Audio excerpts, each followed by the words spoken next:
Radio 10 Rosario presenta Política Plus Radio, una producción original de Grupo Cristal.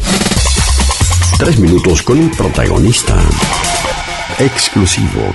Hoy, Fabián Peralta. La justicia argentina procesó al titular de la Sodronar, José Granero, por tráfico de efedrina. Diputados cuestionan el incremento de las importaciones de efedrina en un 1.363% en los últimos 4 años en Argentina. En contacto con Política Plus Radio en Radio 10 está el diputado nacional por el GEN, Fabián Peralta, que además es vicepresidente segundo de la Comisión de Control de Narcotráfico en la Legislatura Nacional. Fabián, ¿cómo estás? Bienvenido. Marcos Vizcarra te saluda. ¿Qué tal? Muy bien, muchas gracias. Bueno, Fabián, en primera instancia, de una gravedad institucional lo que ha sucedido, lo que ha determinado la justicia de gran magnitud a nivel país a través del procesamiento de Granero, ¿no? Un ex responsable del Cedronar. Sí, sin duda. Yo creo que, salvando la distancia por jerarquía institucional que tiene el procesamiento con el vicepresidente, hacia quien ocupó la Secretaría de Lucha contra el Narcotráfico, Cedronar, durante más de 7 años, fueron 90 meses los que estuvo Granero a cargo, es sin lugar a duda un hecho gravísimo. Primero porque la justicia ha determinado que en una fase el doctor Granero con otros funcionarios fueron partícipes necesarios para que se pudiera producir este tráfico, y la justicia lo sustenta en 2 o 3 puntos muy claros. El primero, que la justicia dice que no pueden no haber advertido el incremento de importación, teniendo en cuenta que en los últimos 11 años se habían importado 56.000 kilos de efedrina. De esos 56.000, 40.000 se produjeron en 2 años. Es decir, si tomamos una media de 5.600 kilos o un poco menos, 5.000 kilos, esos 11 años, vemos que en 2 se importaron 40.000. El otro punto que marca la justicia es quiénes eran los que producían esta importación, en algunos casos monotributistas o jubilados, que la justicia advierte que no pueden no haberse dado cuenta en el registro de precursores de esta situación. Y el otro punto que marca es que que es imposible que se controle y se le exija a quien importa 1 kilo, quien importa 100 o quien importa 1.000 kilos, los mismos requisitos. Por lo tanto, nos parece que es un hecho muy grave. Nosotros veníamos denunciando, por ejemplo, que la ley que crea el registro de precursores químicos, que fue sancionada en el 2005, nunca fue reglamentada. Esto lo hicimos rápidamente, diría yo, desde hace 5 o 6 años, y a lo que era para nosotros una gesta catastrófica de Granero se le agrega esta situación donde a nosotros nos parece que el jefe de gabinete, la presidenta de la Nación, alguna explicación tendrán que dar sobre quién estuvo, no 9 días, 9 meses, sino 90 meses, el grueso de la gestión kirchnerista a cargo de esta Secretaría de Estado tan importante y vital a la hora del combate al narcotráfico. Claro. Sobre la efedrina hay que entender que está permitida su importación, que se utiliza justamente además también de farmacias, droguerías legales habilitadas, pero que también se utiliza como precursor químico para la cocaína. La efedrina tiene un uso lícito, como bien decís vos, básicamente para el uso farmacéutico. Sí. Eso es lo que más o menos puede hacer prever cuál es la cantidad que necesita para abastecer esa industria. El desvío de la efedrina deriva en lo que son la creación de drogas de diseño, metanfetamina, que eran ubicadas posteriormente en México, y esto estalla cuando en el 2008 se produce el triple crimen y la efedrina emerge en escena como un precursor que hasta ese momento, por lo menos en términos masivos, era desconocido. Lo que sucede es que a uno le preocupa mucho este procesamiento de Granero porque cualquier política que pretenda enfrentar al narcotráfico y tener alguna chance de éxito se basa en 2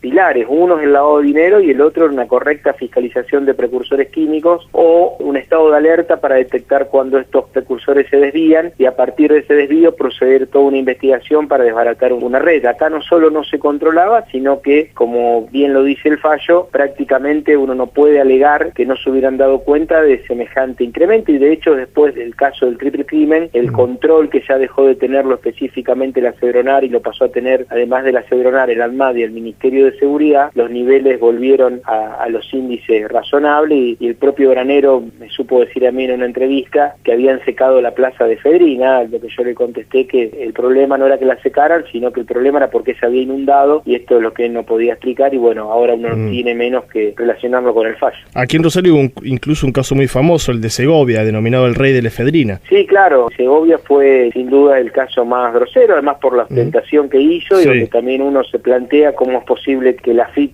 pueda detectar a personas que, por ejemplo, han ido al Mundial y no le daban los ingresos, cosa que está muy bien porque todo el mundo tiene que pagar sus impuestos, pero que no pueda detectar casos tan groseros como estos, donde un jubilado se convertía en importador de efedrina en cantidades muy importantes, y que cualquier registro que hubiera funcionado relativamente bien lo hubiera detectado con relativa facilidad. Bueno, esto es como el caso del policía que se transforma en ladrones uniformados, ¿no? Y tenemos el caso de Toñoli en la provincia de Santa Fe, por ejemplo. A nivel país es un caso similar, que justamente un responsable del Cedronar esté procesado por tráfico de efedrina. Sí, son dos casos graves. Yo creo que el de la Cedronar tiene un matiz de mayor gravedad aún, más allá de que, insisto, son los dos casos graves, básicamente porque es una persona que todavía pertenece al gobierno nacional, hoy es director de NARSA, y era una persona puesta de relación directa con el presidente primero, Néstor Kirchner, y la presidenta a posterior, por lo cual me parece que desde el punto de vista jurídico la causa seguirá, me imagino que habrá apelaciones y demás, y nos llevará un tiempo poder tener sentencia firme, y todo el mundo es inocente hasta demostrar lo contrario, pero desde el punto de vista político, la verdad que hace falta una explicación, porque efectivamente uno le da la sensación que la figura era esa, el zorro cuidando el gallinero. ¿Y que estuvo al frente del Cedronar cuántos años, Fabián? Y estuvo del 2004 al 2011, fueron 90 meses, es decir, un tiempo importantísimo. Recordemos que después fue desplazado Granero por el canciller Bielsa, y bueno, pero de los 11 años de gobierno, 7 años y medio estuvo Granero a cargo de la Cedronar, con distintos episodios, como por ejemplo haber encontrado 8 kilos de cocaína en la camioneta de la Cedronar, hecho por el cual, si bien fue sobreseído, fue imputado, y yo quiero dividir lo que pueden ser responsabilidades jurídicas de responsabilidades políticas, donde en este segundo plano, en las responsabilidades políticas, tampoco nunca, a mi juicio, dio las explicaciones que correspondían Granero por ese hallazgo de cocaína en la camioneta oficial. Fabián, te dejo un saludo, muchas gracias por estos minutos en Radio 10. No, muchas gracias a ustedes, gran abrazo. El diputado nacional del GEN, Fabián Peralta, acerca de la determinación de la justicia argentina de procesar al ex titular del Cedronar, José Granero, ni más ni menos que por tráfico de efedrina. Hasta aquí llegamos con Política Plus Radio, una producción original de Grupo Cristal. 3 minutos con un protagonista exclusivo. Politicaplus.com, un diario bien informado. Visítalo. Noticias, información, opinión, música y muy buenos negocios. Politicaplus.com. Más que un diario.